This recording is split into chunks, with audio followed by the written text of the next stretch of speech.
I've just come back from Los Angeles.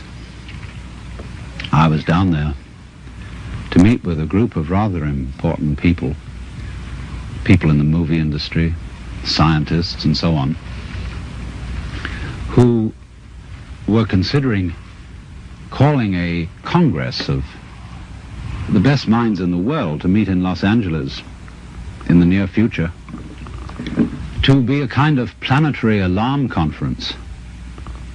They wanted scientists and statesmen, religious leaders, and to do something to impress upon the world through all the media that we are in very serious danger of destroying the biosphere, that is to say, the whole envelope of living creatures which covers this planet, through pollution, overpopulation, nuclear fallout, poisoning of our food, and very lack of food. And we met to discuss the problem of organizing this conference, and here were all these brilliant people. And it came over us that we really didn't know what we ought to say. I mean, you can scream and create a state of panic, but that won't do any good. And when it came down to it, we didn't know what we ought to say because we really don't know what to do. Some things that we might do, for example, to increase the food supply with high-yield crops, may be ecological mistakes. And so the consensus of almost everybody at the meeting was that in some way or other, the human race has to learn how to leave the world alone and let what is called the natural homeostasis, that is the self-balancing process of nature, take care of the mess. Now, how are we going to do that?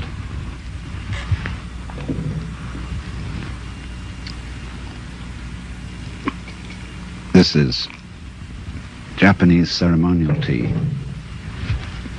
It's good on a cold day. See, our problem is we don't really know how to stop. We've got something started and we see it's going in a wrong direction. And I think the difficulty is, to borrow an old Chinese saying, that when the wrong man uses the right means work in the wrong way. In other words, there's something wrong with the way we think. And while that is there, everything we do will be a mess.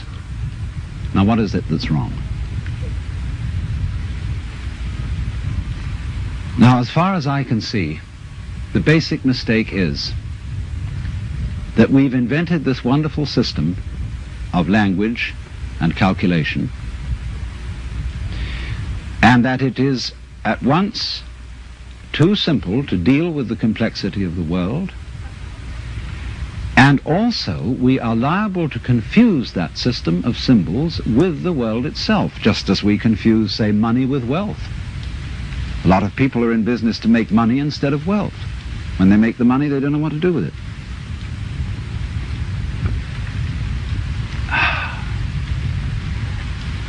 And so in the same way, we confuse happiness with status, and we confuse ourselves as living organisms which are one with this whole universe with something we call our personality. Now, what is our personality? Our personality is what we call our image of ourselves, and also our thought about ourselves, our idea of ourselves. This is the person. In other words, what people meet and understand, and what I understand as Allan Watts, is a big act which is not really me. Because in the image of Allan Watts, there are not all my unconscious processes, both psychological and physical.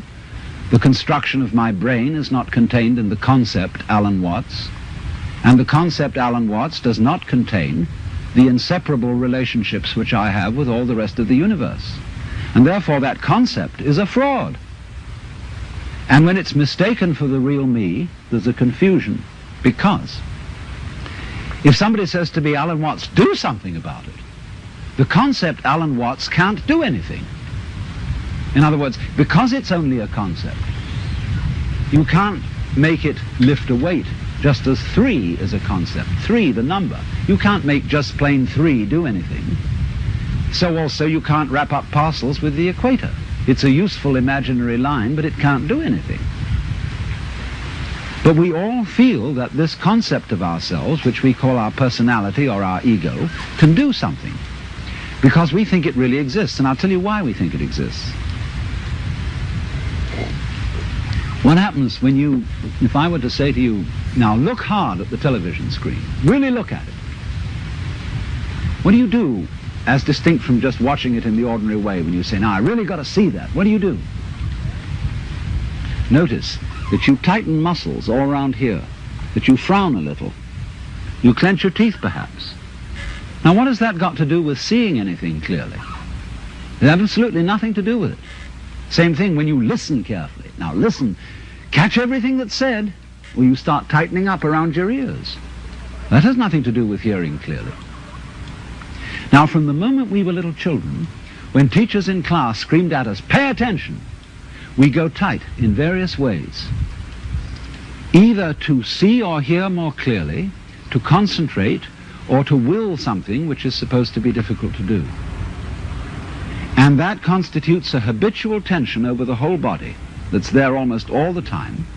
And that feeling of unnecessary tension is, as it were, the material sensation upon which we fasten this concept of I. We hang it on to that feeling. The concept is not us. The feeling of tension is completely phony. It has nothing to do with success in seeing, hearing, or acting. And so we get the marriage of an illusion with a falsehood, and that we call ourselves. And no wonder we feel cut off from everything, alienated, frightened of life and death. So what has to happen is we have to come back to a sane view of our own life, which is the way we really are, an organism functioning in terms of the whole environment, with the whole environment, instead of this funny little separate personality. But how are we going to do that? People say, oh, you can't change human nature overnight. You're asking us to give up the ego. And that's the most difficult of all things to do. Actually, it isn't, because the ego doesn't exist. But of course, if you try to give up your ego with your ego, then it'll take you to the end of time. Because this is the point. You can't transform yourself. You can't make yourself sane. You can't make yourself loving. You can't make yourself unselfish. And yet it's absolutely necessary that we be that way. It's absolutely necessary. If we are going to hand over the direction of nature to nature, which is what it comes to, it's absolutely necessary that we let go of ourselves, and it can't be done. Not by anything that we call doing it, acting, willing, or even just accepting things. You can't do it. Why? Because you don't really exist as that kind of a separate ego or personality. It's just an idea based on a phony feeling. So when it comes down to it, it's shocking news for us, for the human race, for our pride. You're only making a mess by trying to put things straight. You're trying to straighten out a wiggly world, and no wonder you're in trouble. So you can't do anything. So you can't transform yourself. And what can you do? What happens then if you actually realize you've come to a dead end? And the human race has come to a dead end, in my opinion. What then? Commit suicide? Or is there something else? What happens when you just wait? There's nothing you can do. You watch. And all you see is what goes on that is happening of itself. You're breathing, the wind is blowing, the trees are waving, your blood is circulating, your nerves are tingling. It's all going on of itself. But you know, that's you. That's the real you. The you that goes on of itself. It's not the symbol. It's not the person. It's you that's happening, as when you breathe. Yes, you can get the feeling that I am breathing by shoving your breath, but your breath goes on day in and day out without your doing anything about it or even thinking of it. The same way your brain is functioning without your forcing it. So when you come to a dead end, and we are individually and socially now in 1971 at a dead end, this is the moment of which it is said man's extremity is God's opportunity. Because we have to stop. And when we stop, we find a world that is happening rather than being done, being shoved. And that happening, as distinct from doing, is our fundamental self. And our fundamental self is not something just inside the skin. It's everything around us with which we connect. When you look out of your eyes at nature happening out there, you're looking at you. I'm not going to say what we should do from then on, but simply that before we think of doing anything in this critical situation, we realize the completely illusory nature of the beings that we think we are, and get back again to the beings that we really are, which includes all this outside world, no longer left outside.